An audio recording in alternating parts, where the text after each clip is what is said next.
إن الحمد لله نحمده ونستعينه ونستغفره ونؤمن به ونتوكل عليه ونعوذ بالله من شرور أنفسنا ومن سيئات أعمالنا من يهد الله فلا مضل له ومن يضلله فلا هادي له ونشهد أن لا إله إلا الله وحده لا شريك له ونشهد أن سيدنا وسندنا وحبيب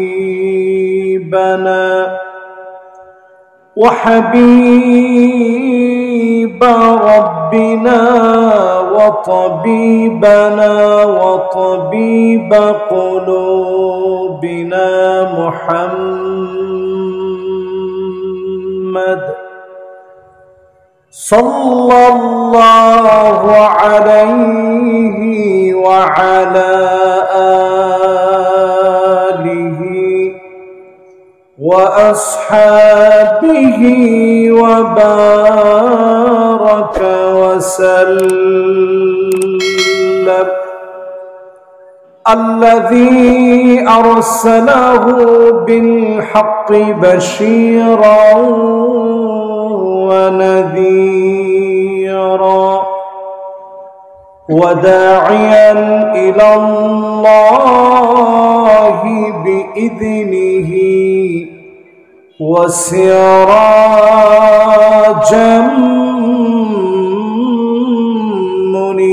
منيرا فقد قال الله تعالى في كلامه المجيد وفي فرقانه الحميد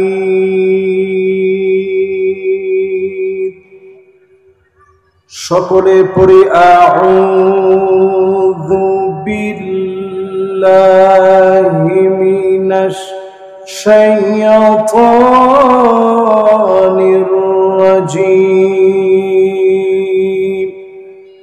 বিসমিল্লাহির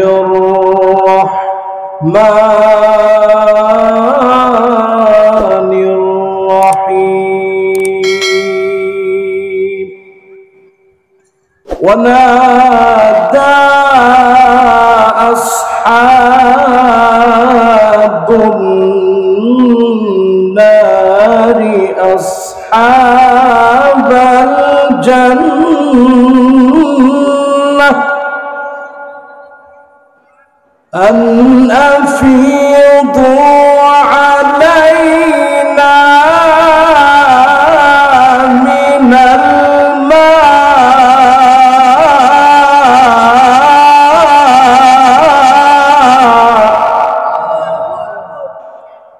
أو مما رزقكم الله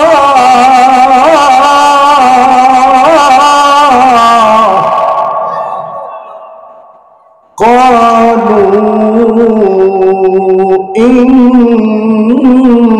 الله حرمهما على الكافرين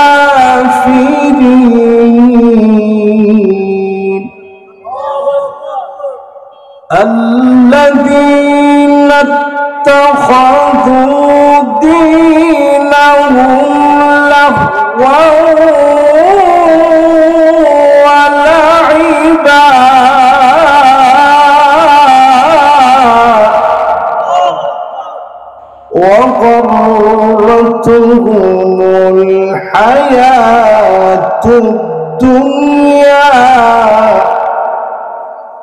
فاليوم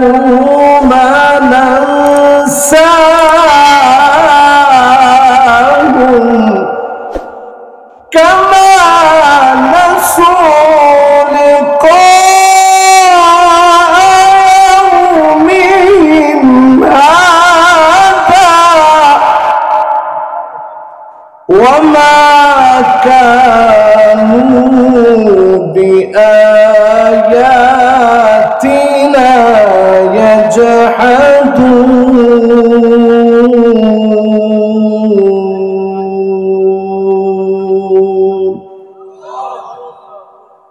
সকলে পড়ি সাদাকাল্লাহুল আযীম وقال تعالى في شان حبيبه مخبرا وآمرا إن الله وملائكته يصلون على النبي يا أيها الذين آمنوا صلوا عليه وسلموا تسليما اللهم صل على محمد وعلى آل محمد كما صليت على إبراهيم وعلى آل إبراهيم إنك حميد مجيد اللهم بارك على محمد وعلى آل محمد كما باركت على إبراهيم وعلى آل إبراهيم إنك حميد مجيد সকলে পড়ি বালাগাল উলা বিকামালিহি كشف الدجى بجماله حسنت جميع خصاله صلوا عليه আজকের মুবারক মাহফিল হাদারাত আজকের উপস্থিতি 17তম দুদিনব্যাপী ঐতিহাসিক আজকের তাফসীরুল কোরআন মাহফিল আথাইকাটি সরকারি প্রাথমিক বিদ্যালয় মাঠ প্রাঙ্গণে মুবারক আজকের আয়োজনের হাদারাত উলামায়ে কেরাম মাহফিলের সম্মানিত কাবিলুল ইহতিরাম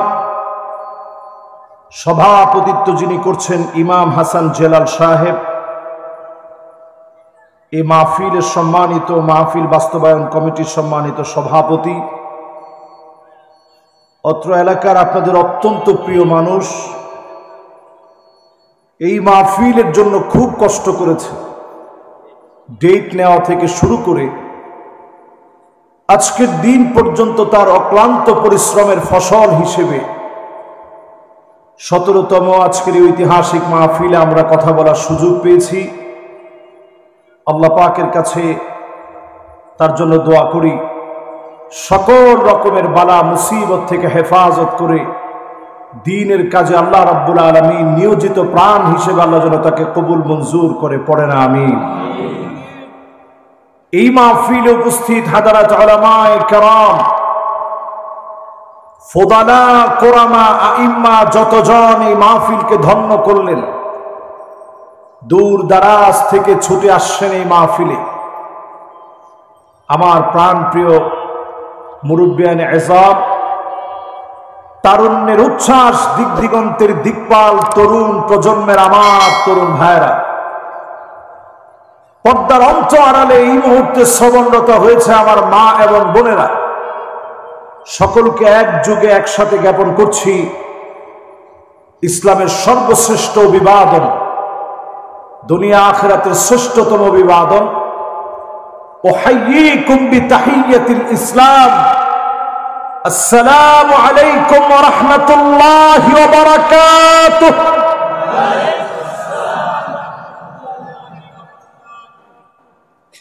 সবাই কেমন আছেন? আপনাদের মন কি একটু দুর্বল হয়ে গেছে? মন সবল আছে সবার? তাহলে একটু মহব্বত নিয়ে সকলে মালিকের প্রশংসা আদায় করে বলি তো আলহামদুলিল্লাহ। আমার মনে হয় এখনো যারা যুবক আছেন এরা কিন্তু কণ্ঠটা খুলেননি। যুবকরা একটু আওয়াজ করে হিম্মত নিয়ে কণ্ঠ খুলে তোমরা একটু সবাইকে একত্রে করে নিয়ে একসাথে বলো তো আলহামদুলিল্লাহ। মাশাআল্লাহ, এখন আওয়াজটা আগের চাইতে বেশি হয়েছে। আপনারা মাহফিল শুনবেন কতক্ষণ? একজন বলছে বৃষ্টি না আসে যতক্ষণ, ও একজন বলছে শেষ হবে না যতক্ষণ। মাশাআল্লাহ, ইনশাআল্লাহ আমরা শেষ পর্যন্ত থাকবো, রাজি আছি ইনশাআল্লাহ। আপনাদেরকে কথা শোনাইতে যতবার আসি আমার মনে চায় যে আর কয়েকটা কথা বেশি বলি, যদি একটা মানুষ এই কথাটা শুনে দ্বীনের দিকে চলে আসে। আজকেও ইনশাআল্লাহ আপনাদেরকে কাছে পেয়ে আমি অত্যন্ত আনন্দিত, মহব্বত নিয়ে আজকের এই মাহফিলে কথা বলা শুরু করেছি।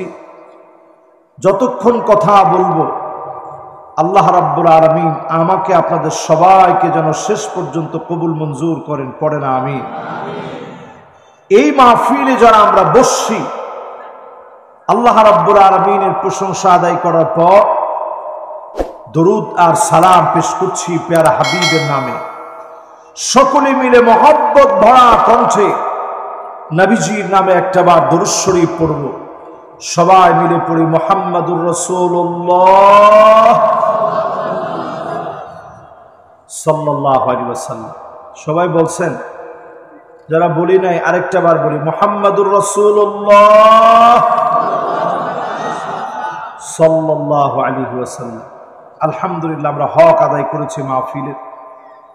আজকের কথা দীর্ঘ করব না, দুইটা আয়াত থেকে এই মাহফিল আজকে আমরা তেলাওয়াত করেছি। এই দুইটা আয়াতকে ঘিরে আজকের এই মাহফিলে ইনশাআল্লাহ কথা বলবো, কথা রাখবো ইনশাআল্লাহ। পড়ব সবাই ইনশাআল্লাহ, শেষ পর্যন্ত শুনবেন তো? দেখি তো 100% কারা কারা শুনবেন, হাতগুলো উঠে আল্লাহকে দেখান। মাশাআল্লাহ, একজন জোরে তাকবীর দেন তো দেখি।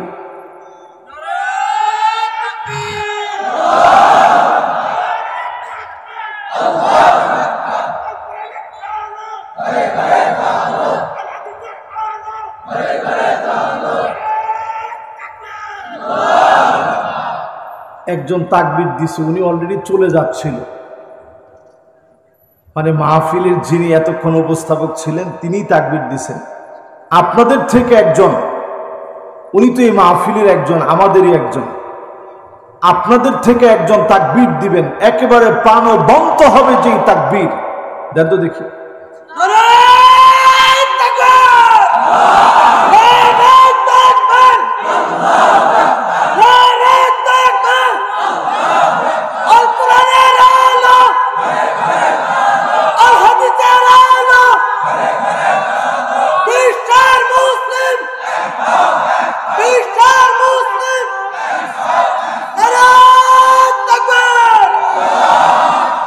মাশাআল্লাহ, সুন্দর।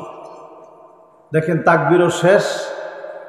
আমি আমার তেলাওয়াতকৃত আয়াতটা এতক্ষণ ধরে খুঁজতেছিলাম, আমিও পেয়ে গেছি। আলহামদুলিল্লাহ। বলেন তাফসিরটা কিসের? কোরআনের তাফসির। আপনারা আমার মন গড়া কোনো কথা শোনার জন্য আসেন না, আমি যদি মন গড়া কথা আজকের এই মাহফিলে বলি, আপনারা লোকমা দিয়ে শুদ্ধ করে দিবেন। ভুল একটা কথা যদি আমি বলি, আপনারা আমাকে সহি করে দিবেন। রাজি আছেন ইনশাআল্লাহ? এই মাহফিলে আমরা তেলাওয়াত করেছি সূরা আরাফ থেকে 50 এবং 51 নং আয়াতে কারিমা। কয়টা আয়াত হলো? সবাই আরেকটা বার বলেন, কয়টা আয়াত হলো? সূরাটা অবতীর্ণ হয়েছে মাক্কাতুল মুকাররমায়। সেই সূরা আল কারিমা সূরা আরাফের 50 আর 51 নং আয়াতে কারিমা, এই দুইটা আয়াতকে ঘিরে আজকের মাহফিলে কথা বলবো, কথা শোনাবো ইনশাআল্লাহ। এখন রাত কয়টা বাজে? 10:30। কর্তৃপক্ষ আমাকে বলছে, হুজুর কোনোভাবেই যেন বেশি রাত না হয়। আমিও বেশি রাতের পক্ষের লোক না। ফজরের নামাজ যেন বা জামাত ঠিক থাকে আমার এবং আপনাদের, এই দায়িত্ববোধকে মাথায় নিয়ে দুইটা আয়াতের তাফসীর শোনাবো ইনশাআল্লাহ। তাফসীরটা হবে 4টা পদ্ধতিতে।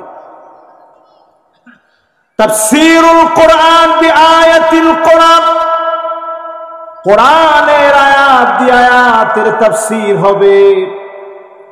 তাফসীরুল কোরআন বিল হাদিস, হাদিস দিয়ে কোরআনের তাফসীর হবে। তাফসীরুল কোরআন বিআকওয়ালিস সাহাবা, সাহাবীদের বক্তব্য দিয়ে তাফসীর হবে। তাফসীরুল কোরআন বিল লুগাত, ভেঙে ভেঙে অর্থ করে তাফসীর হবে।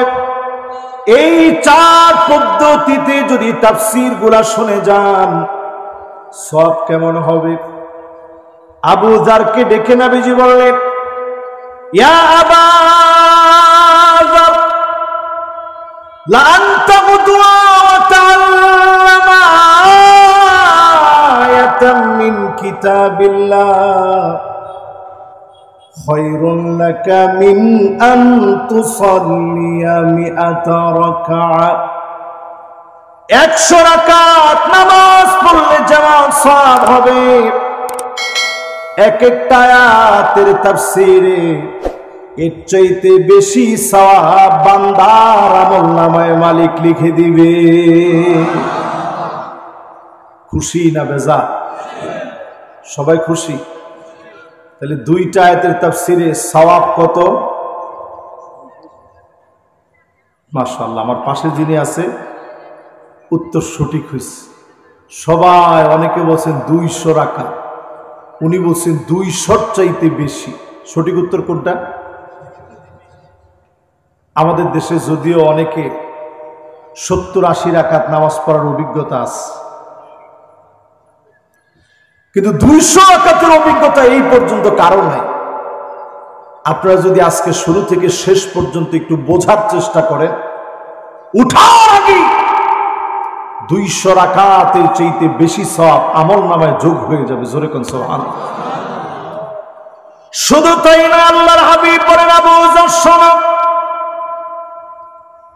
লা আনতা গুদওয়া ওয়া তাআল্লামা বাবাম মিনাল ইলম খায়রুন লাকা মিন আন তুসাল্লিয়া আলফ রাকাআ। এই মাহফিলে বসে নতুন কোন বিষয় জীবনে যা কোনদিন শোনেন নাই, জ্ঞান ভান্ডার সমৃদ্ধ করার লক্ষ্যে এ মাহফিল থেকে যদি জ্ঞান অর্জন করেন, ওঠার আগে 1000 রাকাতের চাইতে বেশি সওয়াব বান্দার আমলনামায় মালিক দিয়ে দিবে। এরকম একটা মাহফিলে আমরা উঠে যাব না শুনে যাব? তাফসীর হবে কয় পদ্ধতিতে? মাশাআল্লাহ। 1 নাম্বার কি দিয়ে? মাশাআল্লাহ। মাদ্রাসার অনেক আলেম ওলামা আছেন, ওনাদের বলতে খুব সহজ, একেবারে আরবিতেও বলতেছে অনেকে। বলেন 1 নাম্বার তাফসীর হবে কি দিয়ে? কোরআনের আয়াত দিয়ে। 2 নাম্বার কি দিয়ে? মাশাআল্লাহ, সাধারণ মানুষ সবাই তো উত্তর দিচ্ছে। 3 নাম্বার কি দিয়ে? মাশাআল্লাহ। 4 নাম্বার কি দিয়ে? শাব্দিকভাবে ভেঙে ভেঙে মাহফিলে বোঝানো উচিত। এই 4 পদ্ধতির বাহিরে মন গড়া তাফসীর করার কোনো সুযোগ ইসলামে নাই। আমরা আজকে 4 পদ্ধতিতে তাফসীর করব, দুইটা আয়াতে। ওয়ানাদা আসহাবুন নারি আসহাবাল জান্নাহ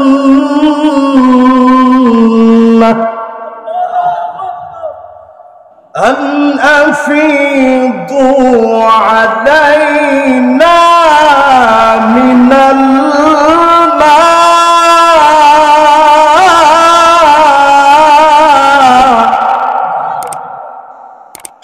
أو مما رزقكم الله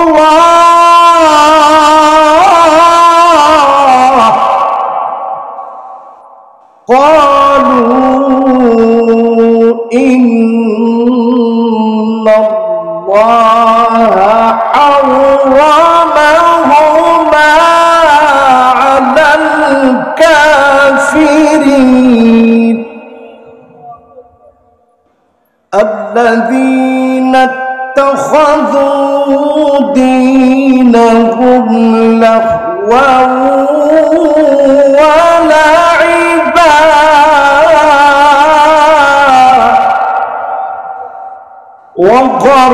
وغرتهم الحياة الدنيا فاليوم ننساهم كما نسوا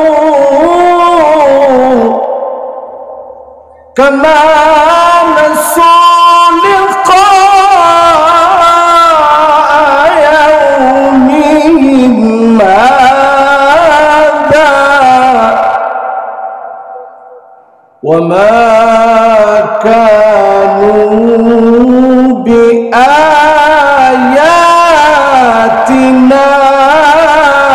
يجحدون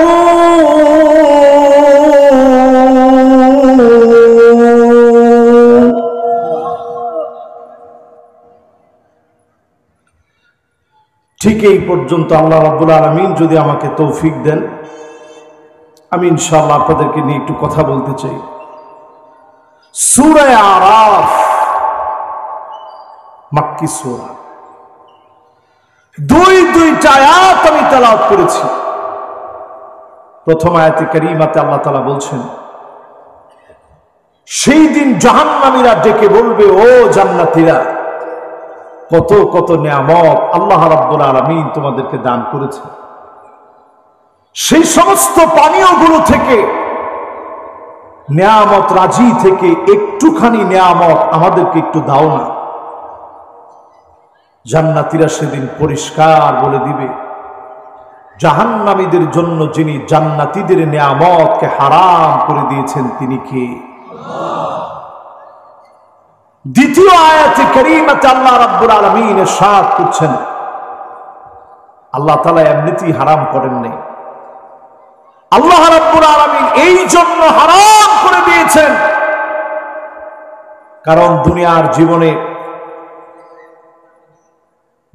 জীবনে যারা দুনিয়াকে বড় মনে করে, দুনিয়ার জীবনকে যারা খেল তামাশার বস্তু বানিয়েছিল, দুনিয়ার জীবনকে যারা সবচেয়ে বড় মনে করেছে, খেল তামাশার বস্তু মনে করেছে, আল্লাহ পাক সেদিন তাদেরকে বলবে, আজ আমি তোদেরকে ভুলে গেলাম যেইভাবে দুনিয়ার জীবনে আমি আল্লাহকে ভুলে গিয়েছিলি, আজ আমি আল্লাহ তোদেরকে ভুলে গেলাম। কারণ তারা কোরআনকে অস্বীকার করত, আল্লাহ পাকের অবাধ্যাচরণ করত। সেদিন যদি মালিক ভুলে যায়, মনে রাখার মতো কোনো ব্যক্তি সেদিন আপনার আমার জন্য থাকবে? এই দুইটা আয়াত আজকে বোঝানোর চেষ্টা করুন, আল্লাহ তাআলা যদি আমাদেরকে তৌফিক দান করে। যদি আমরা শেষ পর্যন্ত শুনি সওয়াব কত হবে? 200 রাকাতের চাইতে বেশি সওয়াব বান্দার আমলনামায় মালিক লিখে দিবে। জোরে কোন সুবহানাল্লাহ। আল্লাহ রাব্বুল আলামিন আপনাকে আমাকে ভালোবেসে দুনিয়ায় পাঠালেন। আল্লাহ রাব্বুল আলামিন ভালোবাসাকে 100 ভাগে ভাগ করলেন। এক ভাগ দুনিয়াতে দিলেন। فأخذ عنده 99 جزاء 99 গুণ ভালোবাসা যিনি তার কাছে গোলামদের জন্য রেখে দিয়েছেন তিনি কে? অন্য কোন প্রাণীর জন্য আল্লাহ রাখেন নাই। তাদের হিসাব দুনিয়াতেই শেষ। শুধুমাত্র আপনার আমার ভালোবাসায় মালিক রেখে দিলেন 99 গুণ এমন ভালোবাসা, যেই ভালোবাসা দুনিয়ার কাউকে মালিক দেন না। দুনিয়ার কারো মধ্যে মালিক ভাগাভাগি করেন নাই। এক ভাগ ভালোবাসা মা পেয়েছে, সন্তানের জন্য জীবন দিতে পারে। এক ভাগ ভালোবাসা বাপ পেয়েছে, সন্তানের জন্য জীবন দিতে পারে। অবলা প্রাণী পর্যন্ত পেয়েছে, সন্তানের জন্য পাগল করা হয়ে যায়। এমনকি দেখবেন কুকুর পর্যন্ত বাঘকে দুধ খাইয়েছে, সেই বাঘ পর্যন্ত কুকুরকে হামলা করে না। মাতৃত্বের বন্ধনে কেমন যেন আবদ্ধ করে নিয়েছে। এক ভাগ ভালোবাসা যদি এমন হয়, 99 গুণ ভালোবাসা দিয়ে যিনি মাফ করবেন তিনি কে? কথা কি সবাই বুঝতেছেন? সেই দিন আমার আল্লাহ নিজে ডাক দিয়ে বলবে, লিমানিল মুলকুল ইয়াউম,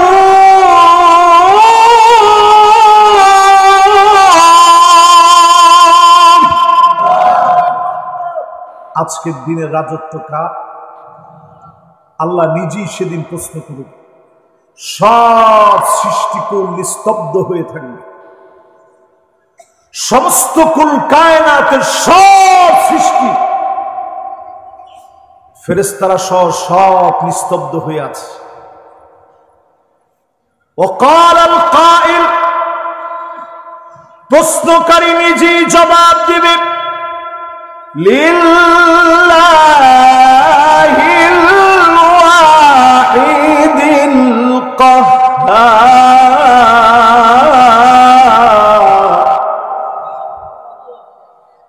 আজকের দিনের রাজত্ব আর কারো নয়, রাগান্বিত এক মালিক আজকের দিনে প্রতিশোধ নেবেন, বিচার করবেন, ফয়সালা করবেন।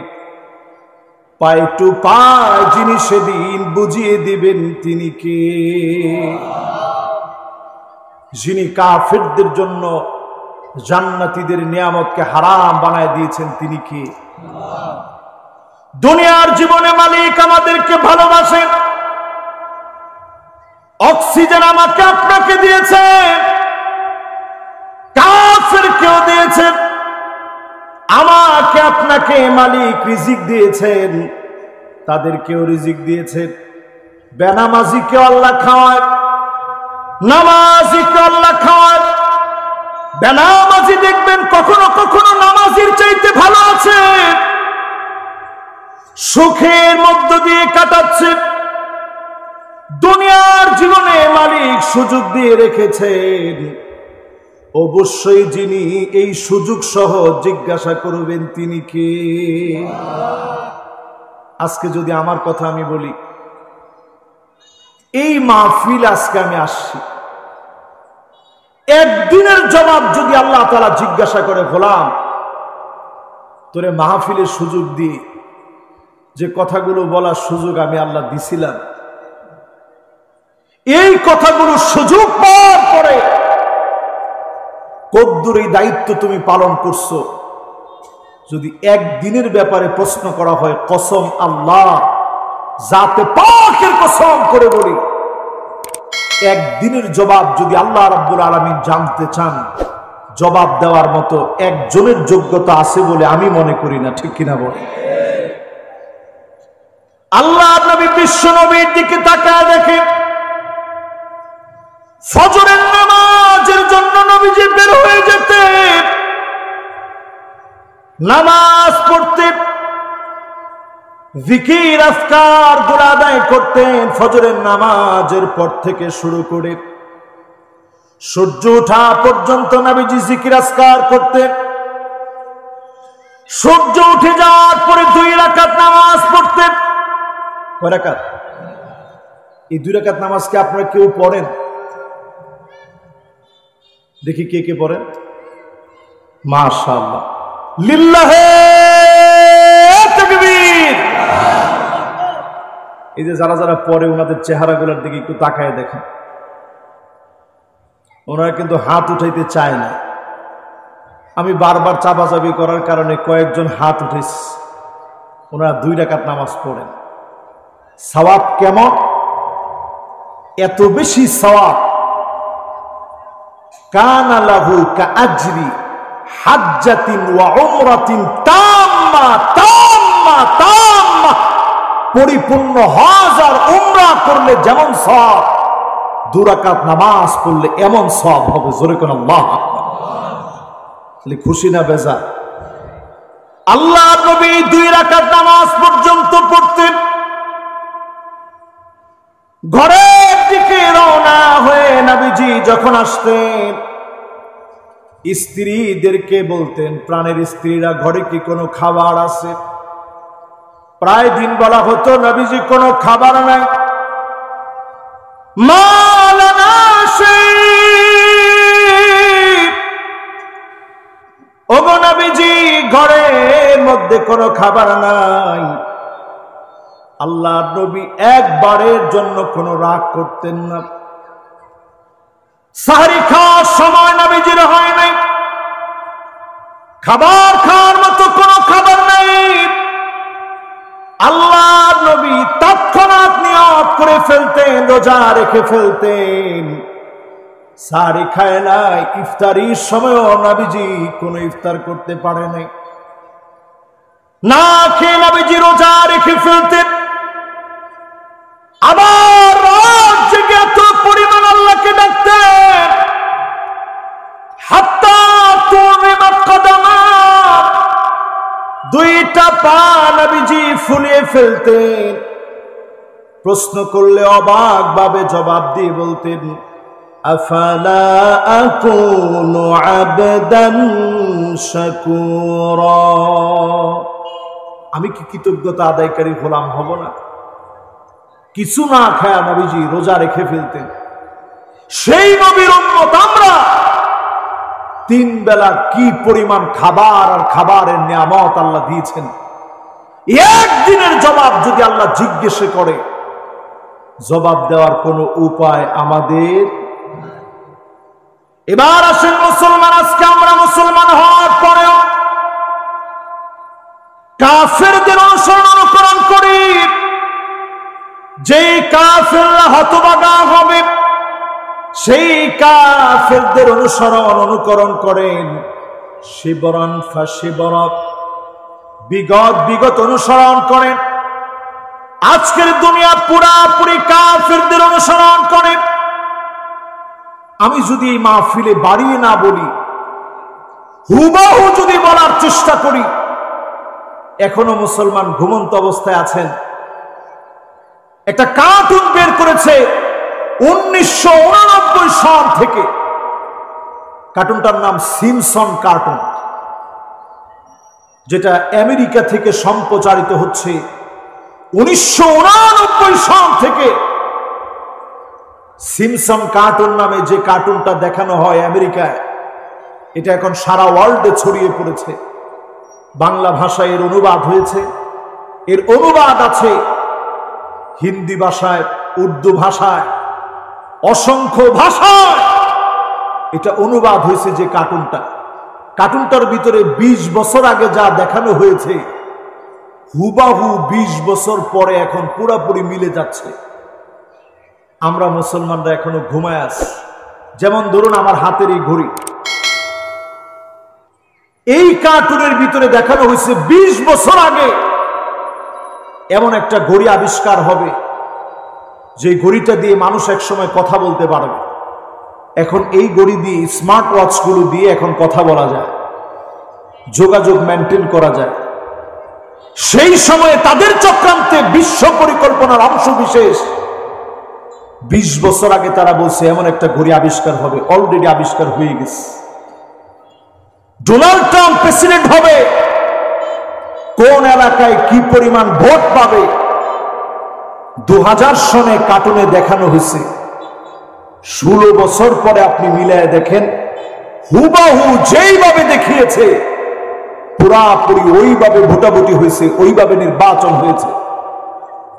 বারাক ওবামা কিভাবে নির্বাচিত হবে, ভোট দিতে গিয়ে একজন ভুল করবে মেশিনে ভোট দিতে গিয়ে, সেটা পর্যন্ত কার্টুনের ভিতরে দেখানো হয়েছে, বাস্তবে তা হয়েছে। ডোনাল্ড ট্রাম্প একটা জায়গা দিয়ে সংবর্ধনা নিয়ে ফিরতে থাকবে, একটা প্লে কার্ড হাত থেকে পড়ে যাবে, সিঁড়ি দিয়ে যাওয়ার সময় এই ঘটনাটা ঘটবে। 20 বছর আগে দেখানো হয়েছে, 16 বছর আগে দেখানো ঘটনা হুবাহু মিলে গেছে। আপনারা মনে করবেন হুজুর তাইলে তো তারা ভবিষ্যৎ বলে দিস। তারা ভবিষ্যৎ বলে দেয় নাই, ভবিষ্যৎ পরিকল্পনা কি হবে কাফেররা সেটা নিয়ে এখন কাজ করতেছে, ঠিক কিনা বলেন? আপনারা কি আমার কথা বুঝতেছেন? সবাই একটু কঠিন হয়ে যাচ্ছে না তো? একটু কঠিন হয়ে গেলে আজকে একটু বোঝার চেষ্টা করেন যে আপনি মুসলমান এখনো নামাজই পড়লেন না, আর কাফেররা আমাদেরকে পরিচালিত করার জন্য একটা কার্টুন বানায় কেমনে পরিচালিত করতেছে একটু হিসাব করে দেখেন। 9/11-এর যে ঘটনা ঘটবে, টুইন টাওয়ারে হামলা হবে, কার্টুনের ভিতরে এটা দেখানো হয়েছে যেই সময়ে তার বহু পরে এই ঘটনা ঘটছে। 1996 সনের এই ঘটনার সঙ্গে হুবহু মিলে যাওয়া ঘটনা আপনি একটু মিলিয়ে দেখেন। একজন ফুটবলার পর্যন্ত হেলিকপ্টার দিয়ে চলতে গিয়ে হঠাৎ করে হেলিকপ্টারটা ক্রাশ হবে, ফুটবলার মারা যাবে, তার হাতের মধ্যে 2টা ট্রফি পর্যন্ত আছে। হুবহু একজন এরকম ফুটবলার মারা গিয়েছে। ইকোনমিক্সে একজন ব্যক্তি নোবেল পাবে, কার্টুনের ভিতরে দেখানো হয়েছে তাকে কিভাবে নোবেল দেওয়া হবে, লটারি কেমনে হবে, তার নামটা কিভাবে গোল চিহ্ন দেওয়া হবে, হুবহু মিলে গেছে। সৌদি আরবের বর্তমানে মোহাম্মদ বিন সালমান পরিবারের সঙ্গে ডোনাল্ড ট্রাম্প সহ সিসির যে সাক্ষাৎ হবে, আব্দুল ফাত্তাহ মোহাম্মদ সিসি মিশরের যে প্রেসিডেন্ট, তার সঙ্গে যে সাক্ষাৎ হবে, এটা তারা 16 বছর আগে দেখাইছে যে এইরকম একটা সাক্ষাৎ হবে, সব একসঙ্গে দাঁড়াবে। কত বছর আগে দেখাইছে? 16 বছর আগে। 16 বছর পরে এসে বাস্তব হচ্ছে। আমরা মুসলমানরা এখনো কাদা সরাসরি নিয়ে আসি। 20 বছর আগে কি হবে তা নিয়ে প্ল্যান করে ইহুদিরা, 50 বছর আগে কি হবে তা নিয়ে প্ল্যান করে ইহুদিরা। আমরা মুসলমানরা এখনো মারামারির মধ্যে আছি। শুধু যদি আজকে এই মাহফিল থেকে এতটুকুন বলতে পারি, ফজরের ফরজ নামাজ 2 রাকাত, যোহর 4 রাকাত, আসর 4 রাকাত, মাগরিব 3 রাকাত, ঈশার নামাজ 4 রাকাত, এই ব্যাপারেও যদি আমরা একমত হয়ে আল্লাহর বিধান বাস্তবায়নের জমিনে কায়েমের জন্য নেমে যায়, কসম আল্লাহ, সাধারণ মানুষ বুকে টেনে নিয়ে এটাকে মেনে নিবে, ঠিক কিনা বলে? দোষ আমাদের, আমরা মুসলমানরা এক হতে পারি না। কাফেররা পদে পদে পদে পদে সফল হয়ে যাচ্ছে। তাদের সফলতার পিছনে কারণ হচ্ছে তারা 20-30 বছর আগের থেকে প্ল্যান নেয়। আর এখনো যদি একজন যুবককে আমি বলি যে ভাই নামাজটা ধরেন, বলবে হুজুর আজকে না, কালকে থেকে শুধরে যাব। মুরব্বীরে বলেন, বলবে হুজুর লুঙ্গিটা ভালো না। যুবকদেরকে বলেন হুজুর প্যান্টটা ভালো না। আল্লাহর কসম করে বলি মুসলমান, দুনিয়ার সময় ক্রমশ কমে যাচ্ছে। আমার দেশের দিকে তাকায় দেখে যেই পরিমাণ তাপমাত্রা বেড়ে গিয়েছে, একমাত্র যদি আমাদেরকে মালিক হেফাজত না করেন বাঁচার কোনো উপায় নাই। ঠিক কিনা বলে? 42-43 ডিগ্রি সেলসিয়াস তাপমাত্রা। ব্রাজিলের দিকে তাকায় দেখেন বন্যা শুরু হয়ে গেছে। অন্যায় যেখানে বাড়বে আল্লাহ কিন্তু ধরবেই ধরবে। আমেরিকাতে টর্নেডোতে চুরমার হয়ে গেছে। ইন্দোনেশিয়াতে পর্যন্ত ভয়াবহ অবস্থা হয়েছে। আফগানিস্তানের কিছু অঞ্চলের ভিতরে বন্যা দেখা দিয়েছে। এই আলামতগুলা কাকতালীয় ব্যাপার নয়। আমার ফিলিস্তিন যখন কাঁপতেছে, আযাব ক্রমশ আসতেছে, এই ফিলিস্তিনের জন্য যদি কথা না বলা হয়, বিশ্বাস করে আমাদেরকে অবশ্যই যিনি ধরবেন তিনি কে? এই জমিনের ভিতরে আল্লাহর দ্বীন কায়েম করে মুমিন হওয়া আমাদের জন্য আবশ্যক করা হয়েছে। উজুবু তাহকিমি শারঈল্লাহ, এই জমিনে আল্লাহর দ্বীনের হুকুম বাস্তবায়ন করা এটা সুন্নত মুস্তাহাব নয়। এই জমিনের মানুষের জন্য আল্লাহ এটা ফরজ বানায় দিয়েছেন। জোরে করে আল্লাহ। এই মাহফিলে যারা বসছি, ইযা তুখিযাল ফায়দু আলা, এমন সময় আসবে জনগণের অধিকার নষ্ট করা হবে। সারা পৃথিবীর ভিতরে তাকায় দেখেন, জালেমরা যুগে যুগে জনগণের ক্ষতিকর কারণগুলা জায়গায় জায়গায় করেছে। ঠিক কিনা বলেন? আরো জোরে বলেন ঠিক কিনা? 1 নাম্বার, জনগণের অধিকারগুলা নষ্ট করা হয়। 2 নম্বরে আল্লাহর হাবিব বলেন, আল আমানাতু মাগনামা, এমন সময় আসবে আমানতের খেয়ানত হবে। জায়গায় জায়গায় আমানতের খেয়ানত চলবে। কথা দিয়ে মানুষ কথা রাখবে না। বর্তমান সময় পুরাপুরি চলে আসছে। 3 নম্বরে যাকাত মাগনামা, যাকাতকে মানুষ অভিশাপ মনে করবে। যাকাত দিতে মানুষ রাজি হবে না। আমাদের দেশে যদি যাকাত ভিত্তিক সমাজ বিনির্মাণ করা হতো, আপনি দেখতেন ইউনিয়নে ইউনিয়নে যাকাত দেওয়ার মতো লোক পাওয়া গেলেও যাকাত যে নিবে এমন লোক খুঁজে পাওয়া যেত না। ঠিক কিনা বলে? এরপর নবী আলাইহিস সালাম বলছেন, ওয়াতুল্লিমাল ইলমু লিখাইরিদ্দিন, এমন সময় আসবে ইসলাম শিখবে, দ্বীন শিখবে, শুধুমাত্র দুনিয়া অর্জন করার জন্য। মানুষ আমাকে বড় আলেম বলবে, আমাকে বড় মুফাসসির বলবে, আমাকে বড় মাপের আলেম মনে করবে। নিজে ফেমাস হওয়ার জন্য আলেম মানুষ বলবে, এই জন্য যারা ওয়াজ করবে, কসম আল্লাহ সব হতে পেরেছেন, আল্লাহর কাছে কশিন কালেও মাকবুল আপনি হতে পারেন না। ঠিক কিনা বলেন? এরপরে নবী আলাইহিস সালাম বলছেন, এমন সময় আসবে আতার রাজুলু ইমরাতাহু, যেই সময়ে দেখবেন স্ত্রীর কথা স্বামী উঠবে আর বসবে, ডানে বললে ডানে যাবে, বামে বললে বামে যাবে, সামনে বললে সামনে যাবে। আর এরপরে আল্লাহর হাবিব বলেন, মায়ের সঙ্গে বেয়াদবি করবে, পুরাপুরি মিলে দেখেন আমার দেশে পুরাপুরি মিলে গেছে। মায়ের সঙ্গে প্রতিনিয়ত সন্তান এখন বেয়াদবি করে, ঠিক কিনা বলে? পুরাপুরি এখন মিলে গেছে, মায়ের সঙ্গে চরম বেয়াদবি।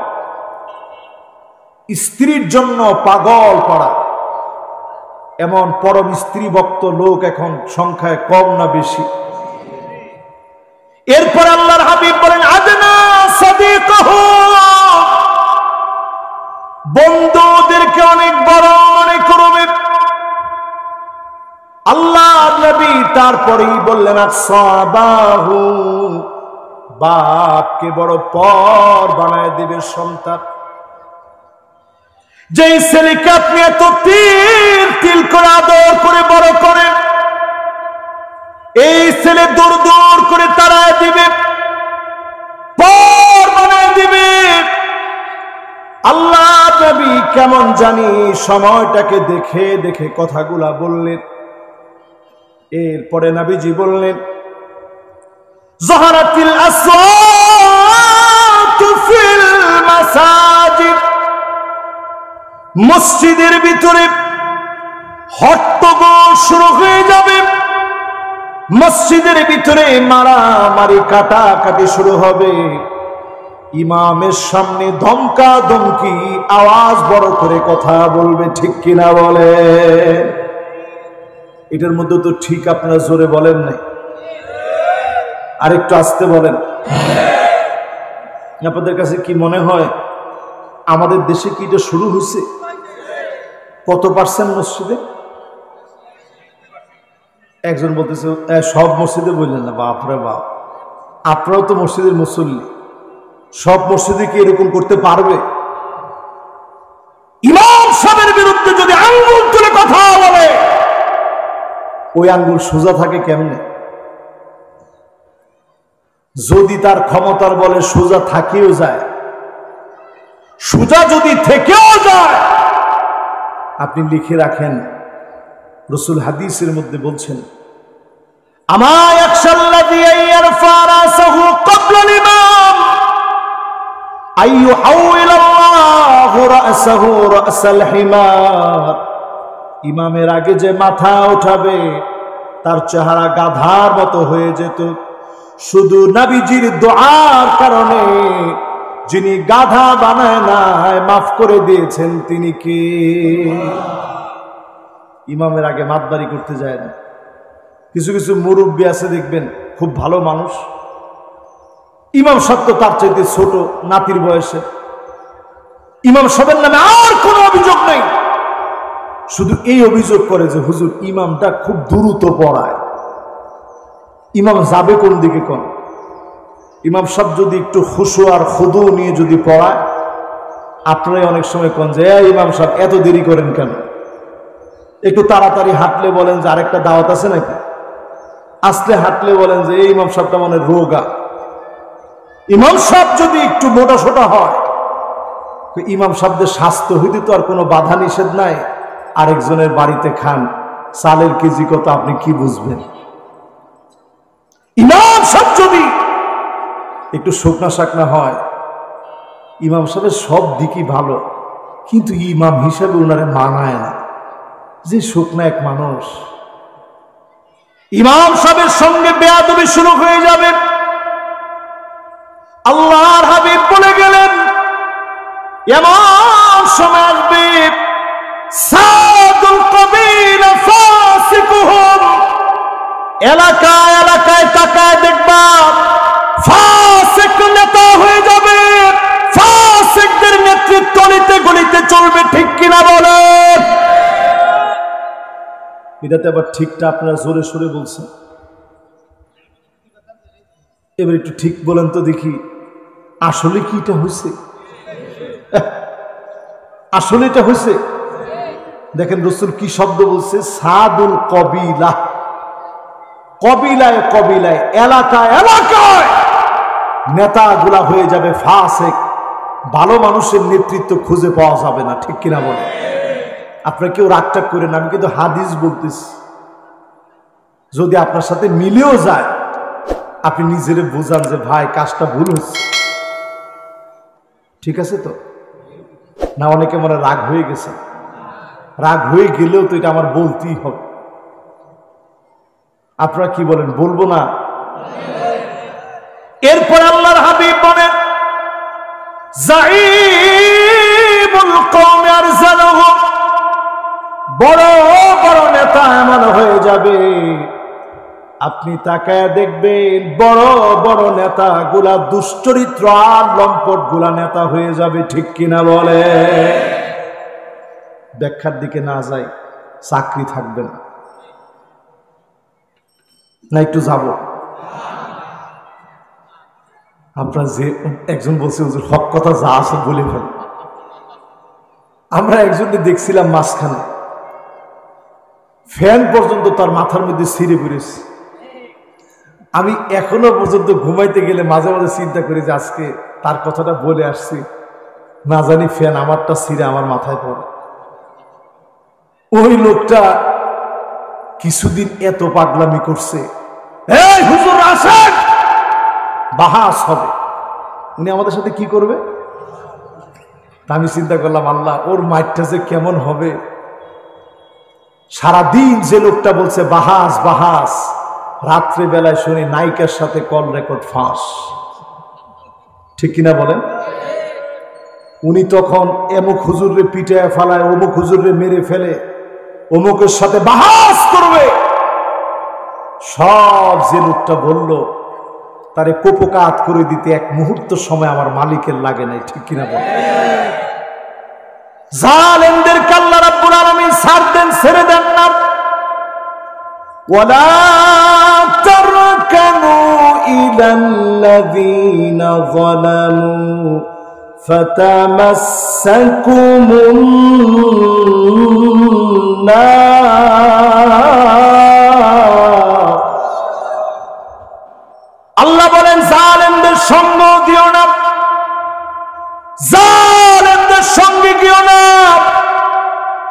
জালেমদের সঙ্গে যেও না, জালেমদের সঙ্গী হয় না, সাক্ষী দিও না, ঠেস মেরে গিয়ে দাঁড়াও না।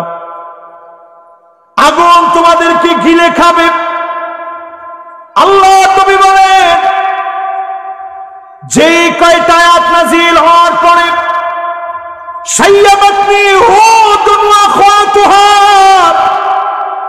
আমার চুল পেকে গিয়েছে, এই আয়াতটা তার মধ্য থেকে একটি। জালেমদের ভয়াবহ শাস্তির কথা শুনে নবীজির চুল পেকে গেছে। জালেমদের আল্লাহ ছেড়ে দিবেন না। ক্ষমতা আছে বলে কারো গায়ে হাত দিলে, একটা থাপ্পড় অন্যায়ভাবে আপনি দিয়েছেন, উহুদ পাহাড় সমান থাপ্পড় যিনি রেডি করে রেখেছেন তিনি কে? মরার আগেই অনেকে পেয়ে যায়।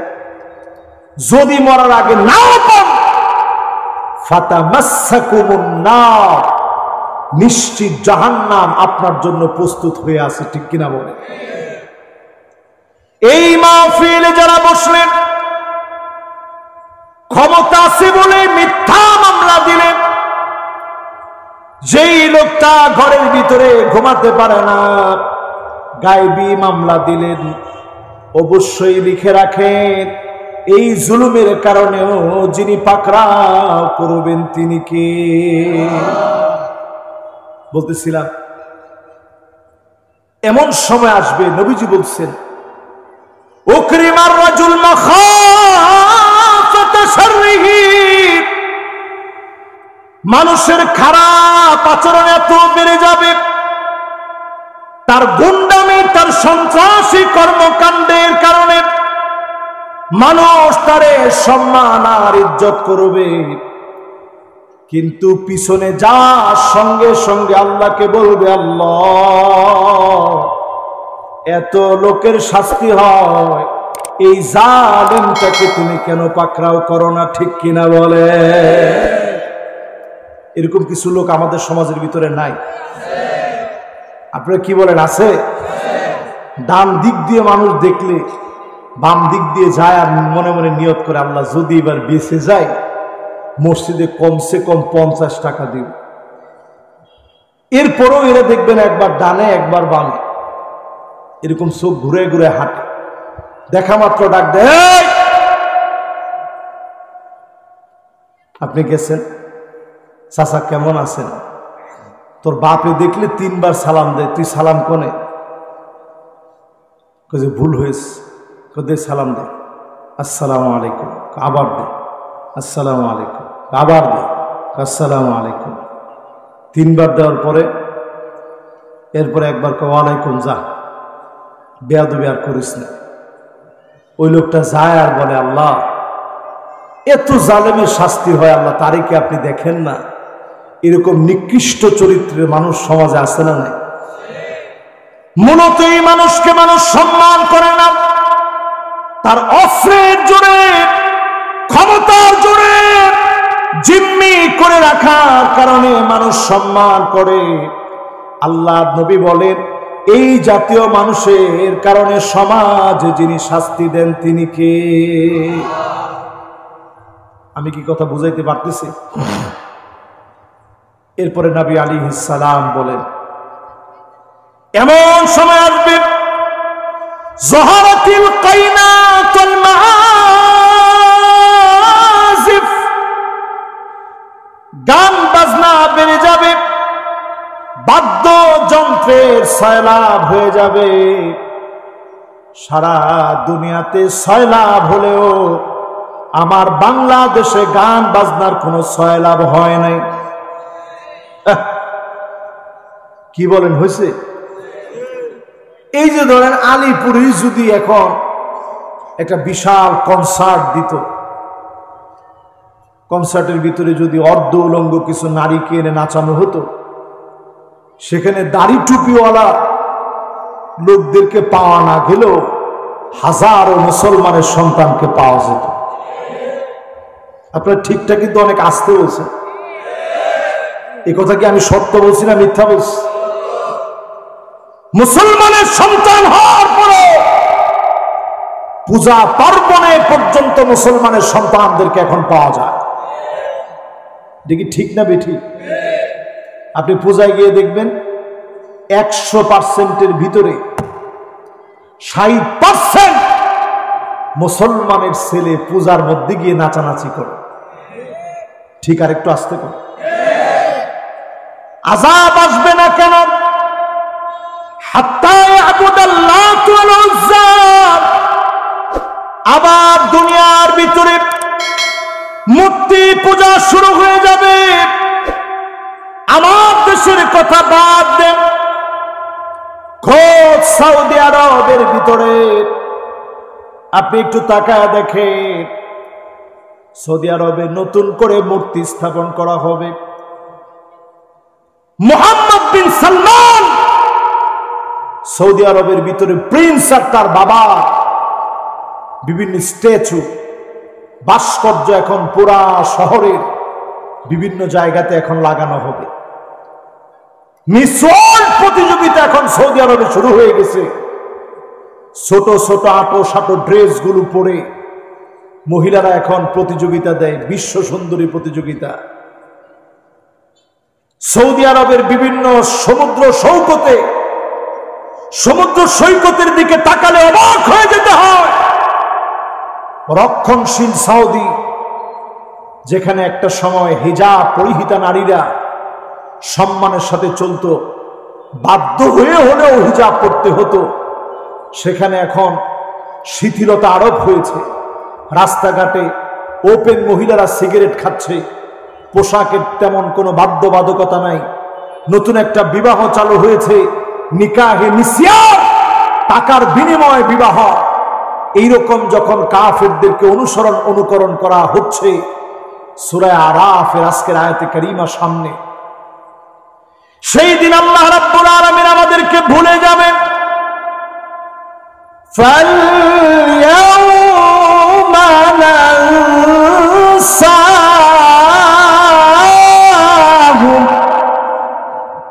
কামা নাসু লিকা